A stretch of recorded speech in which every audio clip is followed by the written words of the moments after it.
Les hommes ne draguent plus maintenant. En Europe, là, les hommes ne draguent plus. Ça ne joue plus, ça ne marche plus. Faut être belle comment. Mets-toi sur ton 31, matin, midi, soir, si tu veux. Si tu veux, là, maquille-toi. De la tête jusqu'en bas. On ne te calcule plus. Parce que quand on te voit là, ils voient les problèmes en même temps. Quand ils te voient debout là, c'est problème. Mais c'est normal. 1, 2, 3 divorce. 1, 2, 3 cave. 1, 2, 3 police. Hein? Donc du coup, ils ont peur de nous. Nous, on est là, on vit solitude. On est là, on cherche mari, on ne trouve pas. Vous vous trouvez. Comment on peut se marier 3 fois en 10 ans? Hein? Et moi-même, je suis là, je n'ai même pas trouvé un. Il y a des gens, ils ont déjà fait 3 divorces en 10 ans. Hein? Comment nous, on peut trouver mari dans tout ça là? Hein? Si ce n'est pas sorcellerie, c'est quoi? Qu'est-ce qui se passe? Pourquoi les relations de couple d'aujourd'hui ne durent pas plus longtemps qu'une vidéo TikTok? On change de partenaire à la moindre frustration. Qu'est-ce qui se passe? C'est ce qu'on va voir après le générique. Et comme d'hab, sans bullshit.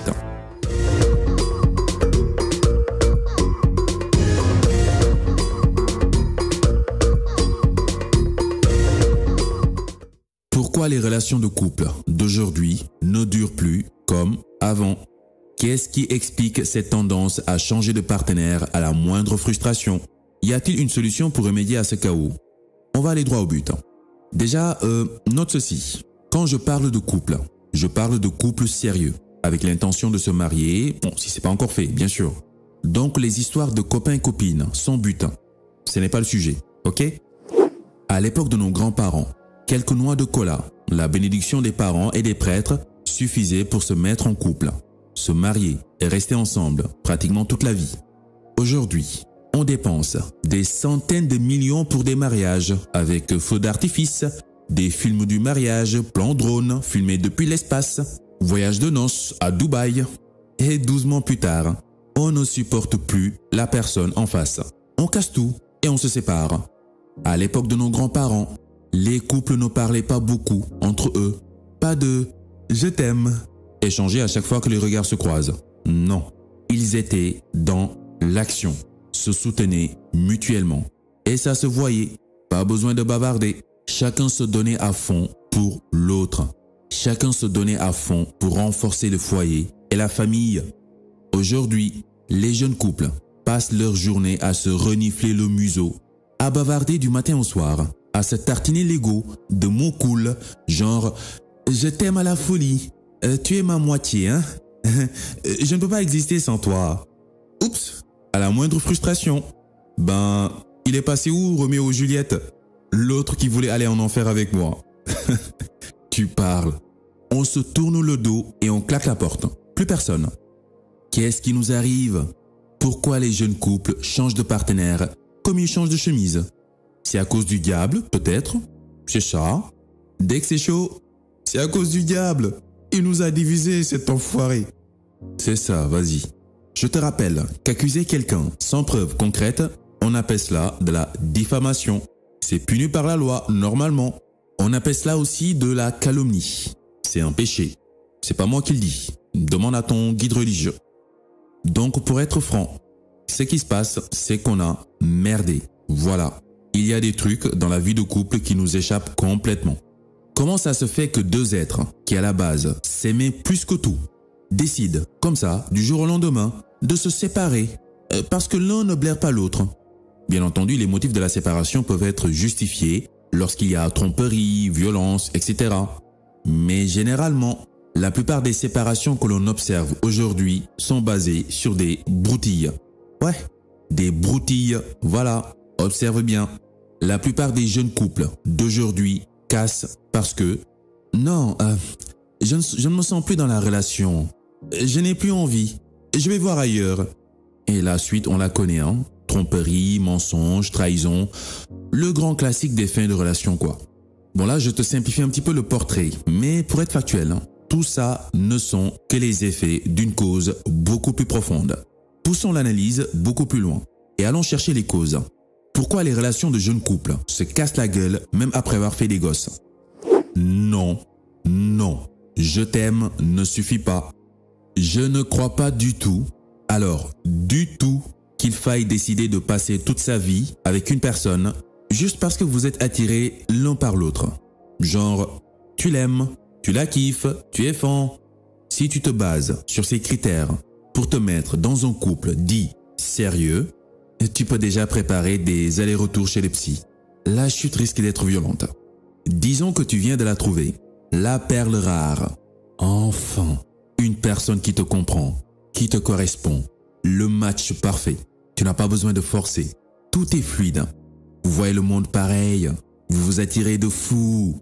Et là, vous décidez de vous marier. C'est magnifique. C'est magnifique. Jusqu'à ce qu'un beau matin, la vie décide de vous gifler. Oui, comme ça. L'un après l'autre. Pam, pam.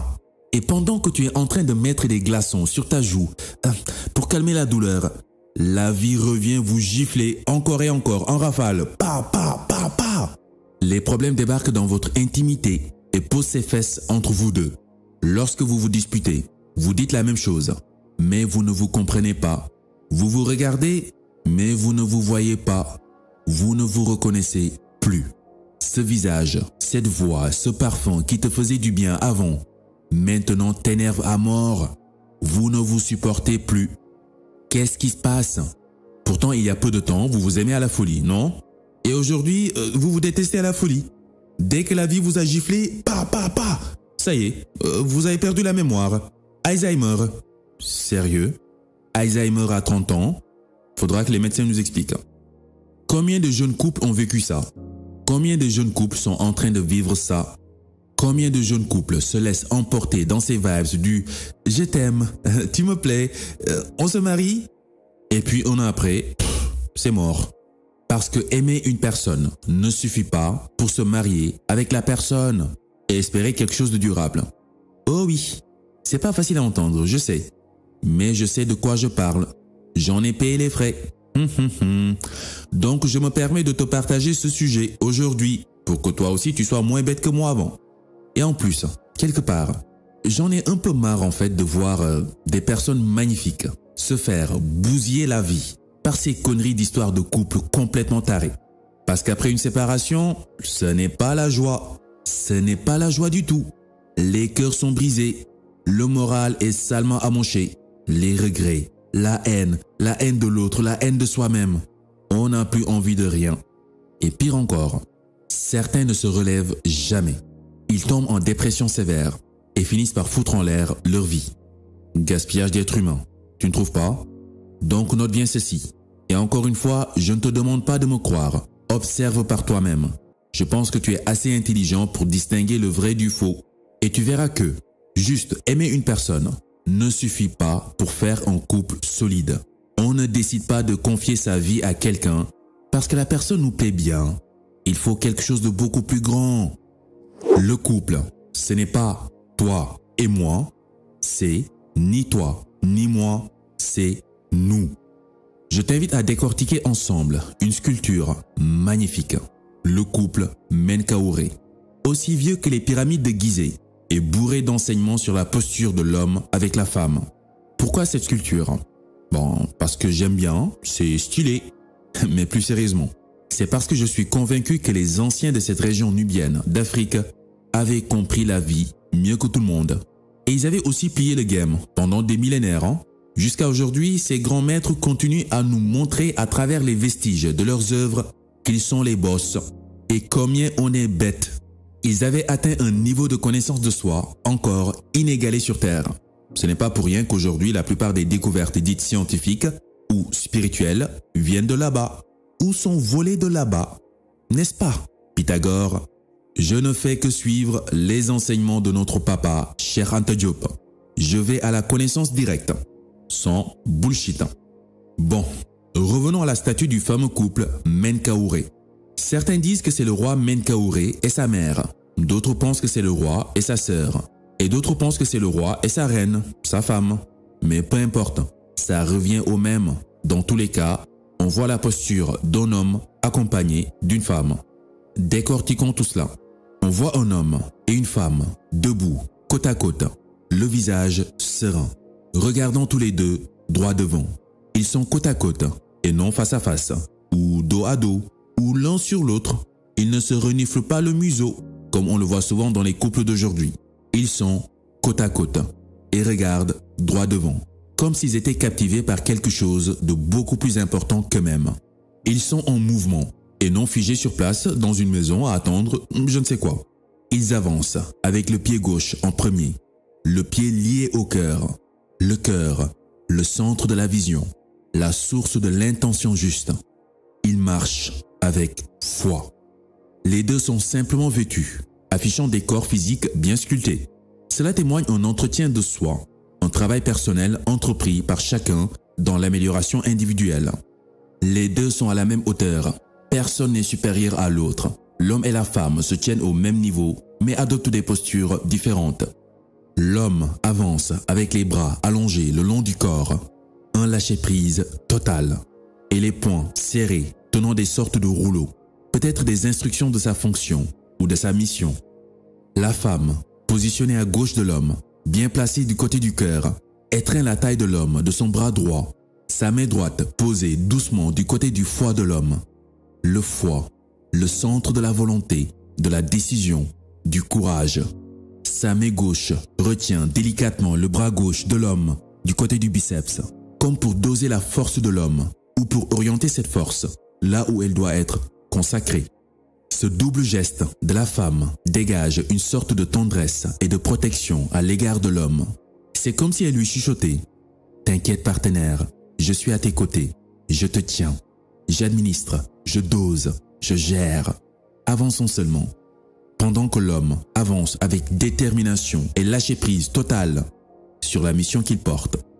T'as capté le message? Il y a tant de choses à dire de cette magnifique sculpture. Qui était le roi Menkaure? Qui était la reine? D'ailleurs, la reine ressemble étrangement à la reine Hathor, pour ceux qui savent. Mais je vais m'arrêter là pour le moment. La posture de simplicité, d'assurance, de coopération et de stabilité de ce couple, homme et femme, ensemble, côte à côte, le regard droit devant, est une grande source d'inspiration. Qu'il s'agisse de la femme ou de l'homme, chacun connaît son identité, son rôle et sa place dans cette union. Mais au-delà de cela, quel est le projet qui nous unit?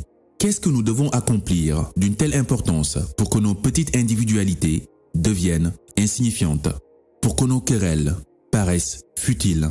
Même si la vie nous gifle encore et encore, nous met à l'épreuve, nous restons debout, côte à côte, avançant avec détermination. Nous avons dépassé le stade où nous passons nos journées à nous regarder, à nous contempler et à nous câliner. Bien sûr, nous pouvons toujours le faire, mais il y a quelque chose de beaucoup plus excitant, de beaucoup plus important, parce que le projet qui nous unit transcende nos fantasmes humains et nos caprices d'ego. Parce qu'il ne s'agit plus de moi ou de toi, ni même de moi et toi. Il s'agit de nous en tant qu'entité unique et indissociable, à l'instar d'une cellule mâle qui rencontre une cellule femelle et qui fusionne pour donner vie à quelque chose de beaucoup plus grand, quelque chose qui perdure à travers le temps. La preuve, plus de 3000 ans plus tard, le couple Menkaure continue d'exister à travers cette magnifique sculpture, riche en leçons de vie. Tant qu'on n'a pas compris cette leçon, on peut toujours continuer à jouer à Roméo et Juliette ou à ces couples de feuilletons télénovas, à passer ses journées à se renifler le museau. J'ai bien peur qu'à ce rythme, on va rester de pauvres malheureux et nos vies de couple ne seront pas plus longues qu'une vidéo TikTok. Pour finir, j'aimerais te laisser sur cette réflexion. La plupart des gens cherchent une personne avec qui vieillir.